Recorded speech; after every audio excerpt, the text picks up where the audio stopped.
5 women, survivors of Rotherham grooming gang, now say they were also sexually abused by police officers, the very people sworn to protect them.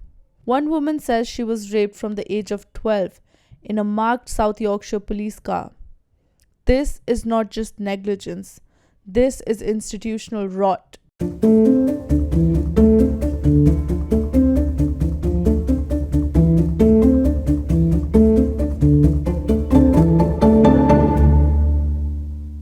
These women were already victims of notorious Rotherham grooming gangs, a scandal that saw at least 1,400 children abused between 1997 and 2013. But now they say police officers join in the abuse. One woman, pseudonym Willow, says she was raped by a South Yorkshire police officer in a marked car from age 12. He threatened to hand her back to the gang if she didn't comply.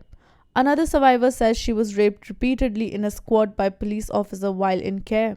Others describe officers trading sex for drugs, beating children, and supplying grooming gangs with narcotics. This isn't just misconduct, this is criminal collusion. Let's talk about Operation Linden, the £6 million investigation by Independent Office for Police Conduct (IOPC). It reviewed 265 allegations and investigated 47 officers.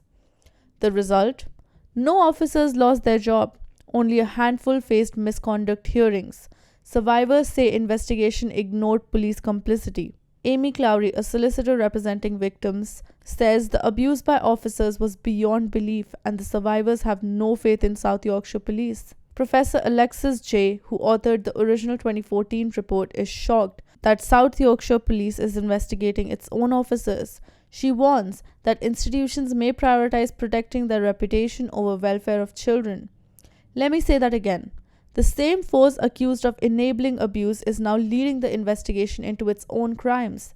That's like asking the fox to audit the hen house. What we are hearing today from the BBC is a set of 5 survivors coming forward to share their accounts of abuse at the hands of South Yorkshire police officers. The accounts are extremely horrifying, some of them being revealed for the first time.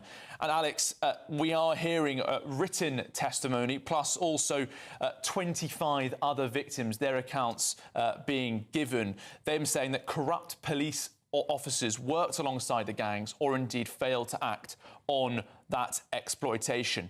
Now, for many years, there have been allegations about failures by South Yorkshire police officers, but also active involvement of their officers. But that has existed essentially under wraps. Well, earlier this year, GB News reported that 2 former constables in the town had been released from bail with no further action pending investigations into allegations that they had been involved in abusing children in the town. That was after another former police officer was also arrested towards the end of last year. Now, no further action for those 2 former officers, but an investigation by South Yorkshire Police's Major Crime Unit is ongoing under the direction of the Independent Office for Police Conduct. I just want to talk you through some of the shocking allegations that the BBC has revealed this afternoon.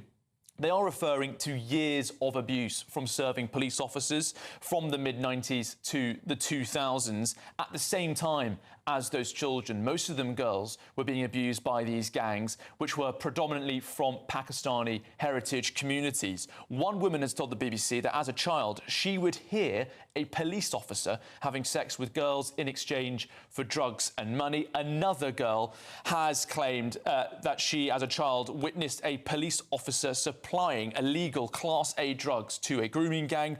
And 3 women have described being beaten up by police officers when they were children. One has told the BBC that this happened in a police cell. These aren't isolated incidents. These are patterns of abuse. 3 former Yorkshire police officers have been arrested on suspicion of attempted rape, incident assault, misconduct in public office. None of them have been charged yet. Meanwhile, survivors are pursuing civil claims for compensation.